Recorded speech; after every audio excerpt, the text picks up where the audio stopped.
Hey guys, it's Janie. Welcome back to the Bookworms Buddy. It is time for Tackle My TBR Shelf.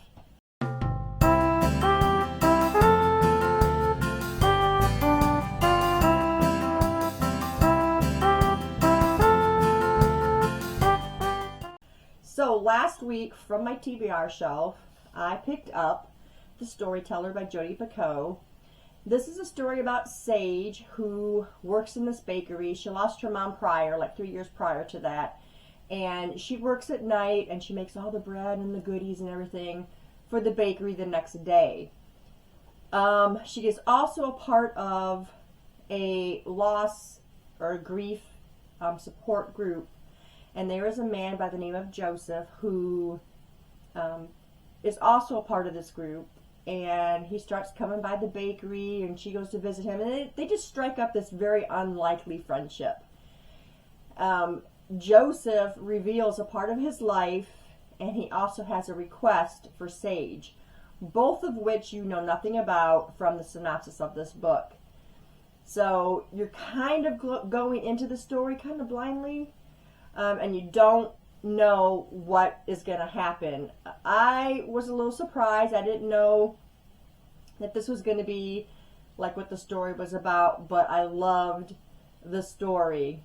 But then again, I may be a little biased because I love Jodi Picoult. So the story is told, I believe it's like three or four different POVs in this book, but it does keep you in line, like you don't get overly confused by it, because each point of view has their name, but also it has a different like font style, writing style.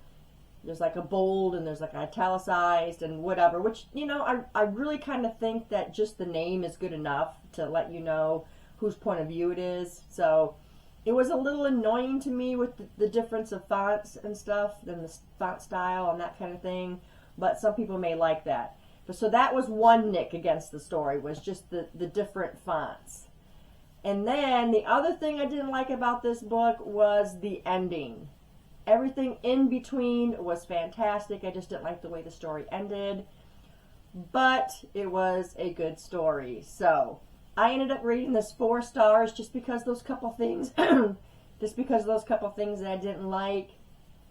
So yeah, but Jodi Picoult is a great writer. I like her writing style and I really enjoyed this story. Then I picked up this one. This is Pieces of Her by Karen Slaughter. I really enjoy Karen Slaughter's writing style. I've read her Grant County series, her Will Trent series, her standalones like Cop Town and The Good Daughter. I just really enjoy her writing style. She can get in depth with things. So, you know, keep that in mind. If you just want something that bounces along a little easier, then you probably don't want to read Karen Slaughter because she is pretty in depth. But I still love her writing style nonetheless. So in this story, you're following Andy, and I think it says it in here about, okay, I can tell you that part. So her mother Laura is just like her confidant. She, you know, she thinks she knows her mom inside and out, and they spend a lot of time together. Until one day they go to the mall and something horrific happens. And she sees a side of her mother that she never expected to see. And that's pretty much the story. So the very first part of the book is that. Because in this book you're gonna go back and forth between present day, which here was 2018, and then back to like 1985, 1986, and it's going to go back and forth between these. So we start present day in this, and it's 2018 when she witnesses her mom, another side of her mom that she never would thought she would ever see, and she doesn't know who her mom was, and she just realizes all she has is pieces of her, and that's pretty much the story, and she's got to figure out what is going on with her mom. Now, the second part, in the 1980s, I was super confused. And I was like, oh, do I want to read this book? This is making no sense to me.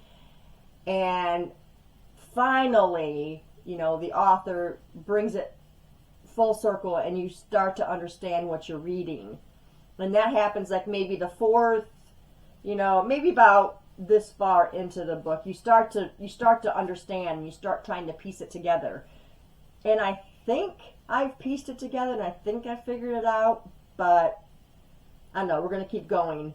This book is mostly thriller. It's more thriller than mystery, and I am a nice way through the book. I'm probably going to end up finishing this book today, and I was teetering around a 3-star, but now it's up to about a 4-star because now I'm understanding what's happening, and I'm really enjoying the characters. The only thing I don't like really about Andy is she's just kind of a stuttering, blubbering mess most of the time. Like when they were it was in the mall scene, she just like, I mean, I could understand being stunned, you know, and then she just, it's not just that, it's in a lot of situations, she just can't use her words. And that really bothers me. And they're just not making sense, or they're just like a deer caught in the headlights. And there's several occasions where Andy is like that, and I just want to stick a pin in her butt and say, speak, you know. So, and I know that the author wrote her that way. That's how she is. But yeah, that part kind of bugs me. But other than that, I'm really, really enjoying the story right now. And like I said, I'll have this finished probably today. So those were the 2 books off of my TBR shelf for last week. I also read some like ebooks and stuff, which that didn't really come off my shelf. So I don't generally talk about those in Tackle My TBR Shelf. So those 2 books are what I have worked on for Tackle My TBR Shelf, and I will be continuing to go through this. I don't have any plans for any other readathons or anything until October, so stay tuned for that. And I can just keep working on my TBR shelves and keep adding books to it. The point of my TBR shelf is I'm trying to not read all the new books I get, but read the books that are already on my shelves. That's what I'm trying to accomplish, so we'll see. But that's what I got for my TBR shelf, guys. What did you read last week? Let me know in the comments below and we will talk about it. Thanks for staying tuned, and I'll see you in the next video. Bye.